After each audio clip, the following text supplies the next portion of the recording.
इटारसी के भाइयों और बहनों, वंदे मातरम। मैं डॉक्टर दीपक विश्वास, इमरजेंसी कंसल्टेंट।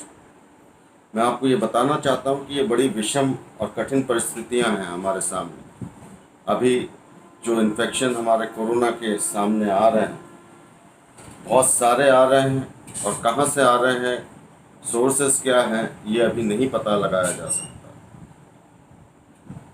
बाज़ारों में, सड़कों पर हम मास्क लगाने के नाम पर चेहरे पे मास्क लटका के रखते हैं, नाक को अपना ढंग से बंद करके नहीं रखते, और तो और हम सोशल डिस्टेंसिंग का पालन बिल्कुल नहीं कर रहे हैं। सोशल डिस्टेंसिंग का मतलब है कि कम से कम 6 फीट दूर एक दूसरे से रहें, बात करते वक्त, एक दूसरे से चर्चा करते वक्त, और किसी भी सार्वजनिक स्थान पर हम इन सब चीज़ों का पालन नहीं कर रहे हैं। और केसेस इतने भयावह तरीके से बढ़ रहे हैं कि उस चीज़ का अनुमान लगाना बहुत ही आगे को चल के बहुत ही मुश्किल होगा। अब कोरोना का पैर हर घर में पसर रहे हैं। आज ही 2 पेशेंट मेरे साथ में आए, उनको मैंने जांच किया और उनके सैचुरेशन लेवल्स, उनके ऑक्सीजन लेवल्स 70% से नीचे थे। और सरकारी अस्पतालों में शायद अभी इतनी भीड़ है कि कोरोना के लिए जगह ही नहीं मिल रही है। जब क्रिटिकल हो जा रहे हैं तभी उनको लिया जा रहा है। तो अपनी सुरक्षा अपने हाथ में तो है ही, और अपने घर वालों की सुरक्षा सबसे पहली प्रायोरिटी होनी चाहिए हमारे लिए।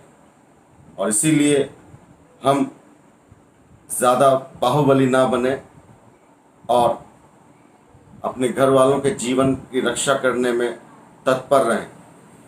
दुर्घटनाएं जो हो रही हैं वो इसलिए हो रही हैं कि हम अपना मर्ज छुपा रहे हैं और बता नहीं रहे हैं, उसका बराबर इलाज समय पे नहीं कर रहे हैं। समय सीमा बहुत ही महत्वपूर्ण होती है किसी भी बीमारी में, किसी भी इन्फेक्शन में, खासकर कोविड में पहले सर्दी, खांसी, जुखाम, उसके बाद बुखार आना शुरू होता है। आजकल ज़रूरी नहीं कि सर्दी, खांसी, जुखाम हो, बहुत सारे दूसरे लक्षण भी सामने देखने को मिल रहे हैं। इसलिए मेरा अनुरोध है शहर के सभी नागरिकों से कि सरकारी अस्पतालों में व्यवस्थाएं चरमरा रही हैं। प्राइवेट हॉस्पिटल्स यहाँ पर चिन्हित है नहीं, तो हमको सीधा भोपाल रेफ़र किया जा रहा है और इंदौर रेफ़र किया जा रहा है। और हम जब बाहर जाते हैं तो शायद हम लोग लाचार हो जाते हैं, हम पूर्णतः दूसरों पे निर्भर हो जाते हैं।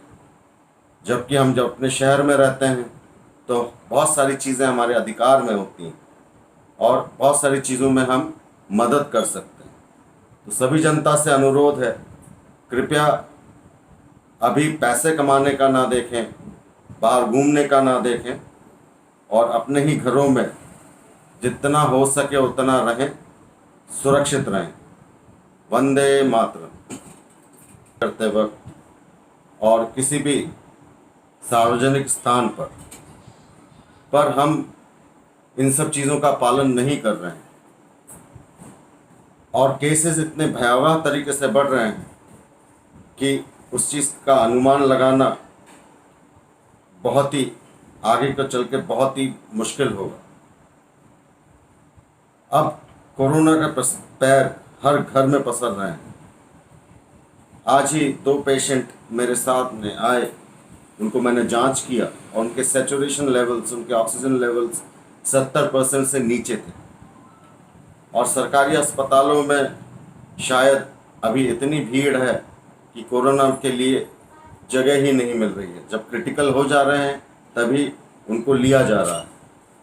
तो अपनी सुरक्षा अपने हाथ में तो है ही, और अपने घर वालों की सुरक्षा सबसे पहली प्रायोरिटी होनी चाहिए हमारे लिए।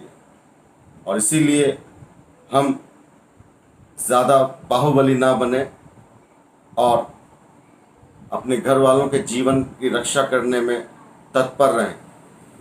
दुर्घटनाएं जो हो रही हैं वो इसलिए हो रही हैं कि हम अपना मर्ज छुपा रहे हैं और बता नहीं रहे हैं, उसका बराबर इलाज समय पे नहीं कर रहे हैं। समय सीमा बहुत ही महत्वपूर्ण होती है किसी भी बीमारी में, किसी भी इन्फेक्शन में, खासकर कोविड में। कोविड में पहले सर्दी खांसी जुकाम, उसके बाद बुखार आना शुरू होता है।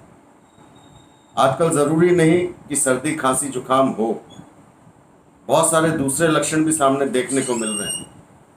इसलिए मेरा अनुरोध है शहर के सभी नागरिकों से कि सरकारी अस्पतालों में व्यवस्थाएं चरमरा रही हैं, प्राइवेट हॉस्पिटल्स यहाँ पर चिन्हित है नहीं, तो हमको सीधा भोपाल रेफ़र किया जा रहा है और इंदौर रेफ़र किया जा रहा है। और हम जब बाहर जाते हैं तो शायद हम लोग लाचार हो जाते हैं, हम पूर्णतः दूसरों पे निर्भर हो जाते हैं। जबकि हम जब अपने शहर में रहते हैं तो बहुत सारी चीज़ें हमारे अधिकार में होती हैं और बहुत सारी चीज़ों में हम मदद कर सकते हैं। तो सभी जनता से अनुरोध है, कृपया अभी पैसे कमाने का ना देखें, बाहर घूमने का ना देखें और अपने ही घरों में जितना हो सके उतना रहें, सुरक्षित रहें। वंदे मातरम।